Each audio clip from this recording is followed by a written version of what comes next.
Hey guys, we are here at Texas Archery, getting ready to check out the Mathews Phase 4. I've got the Mathews V3.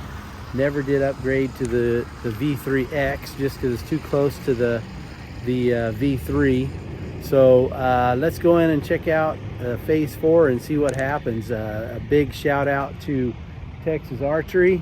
If you're in the Houston area and you have any needs for bow issues, come right here, man. They'll fix you up. They got some great people here and very professional. This is where I bought my original Mathews V3 bow from. So come down here and check them out. All right, thanks for watching. Let's get rolling.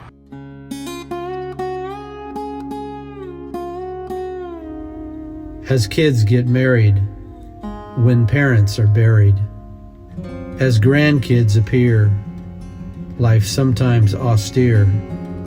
But one thing I know, this life is not slow.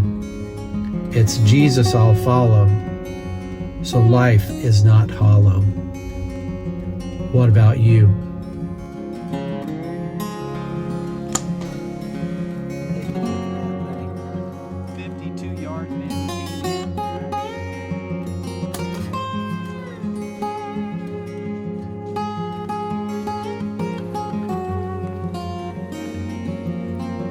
Let's go through the specs on this bow and a few features.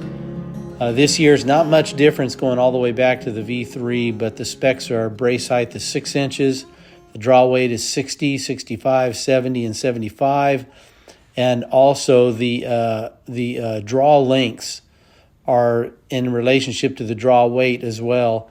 It's by a simple change out of the mod, which makes it really, really simple. You don't have to screw the bolt in and out, at least in 5-pound increments, so it makes it really nice. Physical weight of the 29-inch bow is 4.48 pounds, which I don't like a bow that's any more than about 4.5 pounds. That's about my limit on the weight of a bow. And then IBO rating is up to 340 feet per second. The cross-centric cams, switch weight technology they call it, is the same that they've had for many years now, several years now. I know the let off in this bow is 80 or 85%, and then the MSRP is around $1,200 to $1,300, depending on what color scheme you get on the bow. Really, the new feature for this year is the resistance phase dampening, where they have essentially made a 4-limb bow into an 8-limb bow by putting a rubber dampening in the middle of each of the limbs, which is where most of your vibration and noise is generated. So it stopped a lot of that noise. They've also got extended the new broad bridge lock stabilizer system down to the stabilizer. So that is helpful if you're going to buy the inline stuff. And then also they have, which was introduced with the V3X, the stay afield system, which makes it convenient to actually work on your string in the field and stay afield without having a bow press. All right, guys, just probably put about 20 to 25 arrows through the Mathews Phase 4, 29-inch.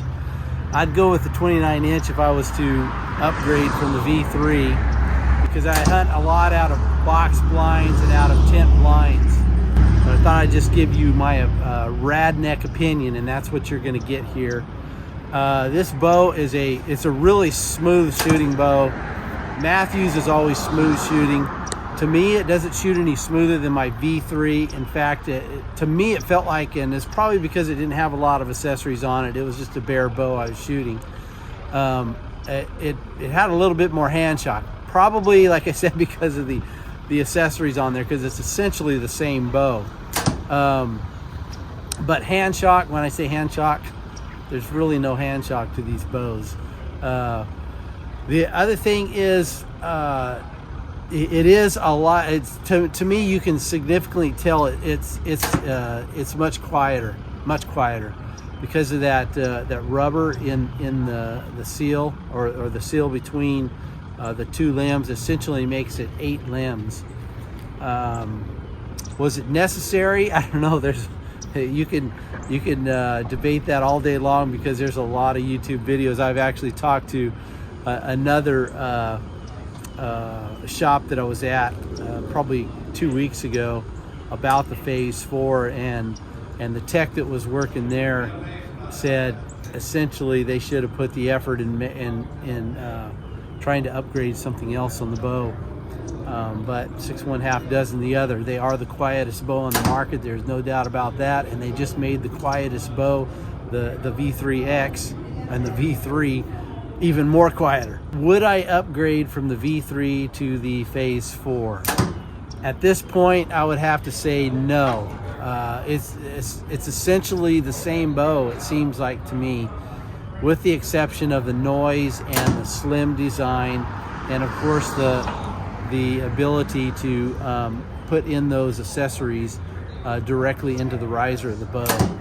That's kind of a cool feature, but to upgrade at this point for me is not really worth it. In fact, I don't know that I would ever get rid of my V3 27-inch, because it's so comfortable when I'm in a really tight blind. I was just in Oklahoma a few days ago, and it was so comfortable in that blind. I could pull back in this little small tiny blind that I had, a muddy blind, a Preview 2, I think, muddy Preview 2. But anyways, that's my RadNek opinion, and I'm sticking to it. So, but if you want a great bow, I mean, if you're don't have a Mathews bow, the V3 and beyond, I would say this would be the bow to upgrade to. It is a smooth shooting bow, wonderful feel in the hand, literally no hand shock. And when I said hand shock earlier, it's ever so slight. It's got the least hand shock of any bow that I've ever shot, for sure, especially my V3. So anyways, thank you for watching. Be sure and give us a thumbs up and subscribe, and we will get to you any future videos that come out. Thanks for watching.